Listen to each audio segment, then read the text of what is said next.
This video is about comparing Claude versus GPT inside Excel's agent mode. We are going to compare these 5 scenarios. All files are available to you for download. It's better if you use Excel on browser. Why? Because often the Excel version on the desktop is not the latest and that creates problems. You need 3 things to make Claude happen. First, a Copilot license, paid version of Copilot. Second, in Admin Center Copilot settings, enable the Frontier program. And third, again in Copilot settings, enable Claude. I have already created a detailed video for this. So this is the browser version, Home tab, Copilot. We are not going to use Copilot chat. We are going to use agent mode from the tools menu. Expand the pane so that you can see the activity in more detail. In the auto drop down, we can select either Claude or GPT. By default, it is on auto, and the system will decide, depending on your prompt, which model makes sense. Let's start with the first scenario. I've selected Claude and I'm giving a simple prompt: create a dashboard. Whether it is Claude or GPT-5, it's not a quick answer. There's another benefit of using Excel on the browser where I can have multiple files open and each one can be having a different AI based activity going on. Notice it has added a separate sheet called dashboard, and it is building the sheet by adding formatting, borders, charts, and so on. It has finished creating the dashboard and it is explaining step by step what it has included. It took around 5 minutes to do it. Now I'm going to make this smaller so that we can look at the dashboard. It has not created pivot tables for this. These are just key matrices, so simple Excel functions. Each cell is a sum if and count if. There's not a pivot table. And then it has created multiple charts. Now let's see what GPT has done. It took 1 minute less to finish. 16 steps. So that's the description of what it did. Let's see the dashboard itself. The GPT version has used the modern array functions, which is better because as data grows, these are going to be faster and more maintainable. The problem I see is that it was trying to fit the charts along with the data, and that's not optimal. Ideally, charts should be one below another so that we can see them separately and clearly. I'm giving a rating of 4 to both of them in this scenario. The second scenario is segmentation. I'm asked it to create a pivot table by category and card, put total amount and average discount, plus a data bar for the amount column. So most of it was done, but there was a technical problem in adding a data bar.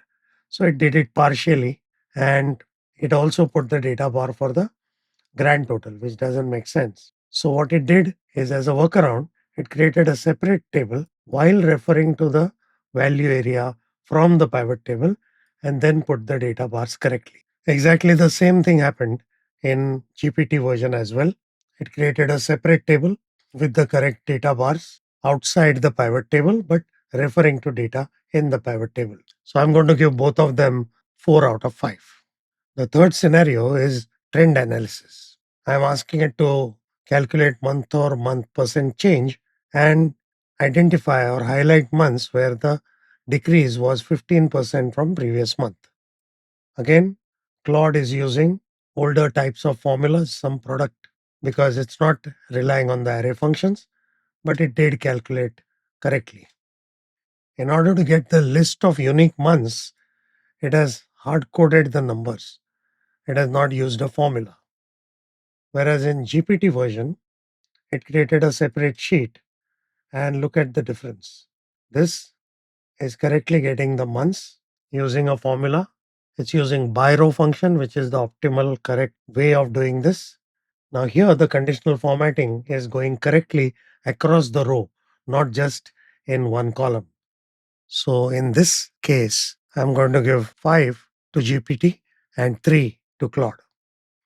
The fourth scenario is demographic analysis. Same data. I'm asking it to create age groups and then see highest concentration of travel related spending, and also map it by country and then put a heat map. This is Claude.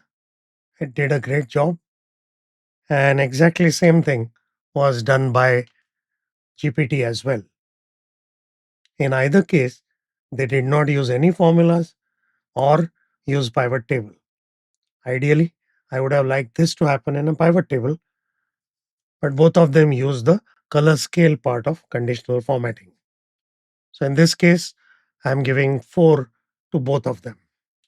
The fifth scenario is sentiment analysis. Here the data is different. I have feedback in multiple languages. It's also translated in English. I'm asking agent mode to do sentiment analysis, but not using a formula, using AI. Then I add one more column for categorizing it. Claude did it well, and same is the case with GPT. Almost same output. So I'm giving them 4 out of 4. Ideally, I would have liked the AI to automatically put conditional formatting for the sentiment column. So here we have it, a marginal difference. But at this stage, as of today, if you ask me if I have to use agent mode, which one will I explicitly choose? I will go for GPT version, not Claude, because at least in the scenarios I tested, it has consistently used the latest functions, optimal formulas, and more effective use of native Excel features. Of course, AI is evolving very fast. So when you are watching this video or evaluating these things, always check the latest features.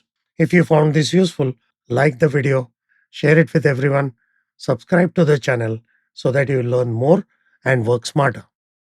So that's it for now. See you soon. Thank you.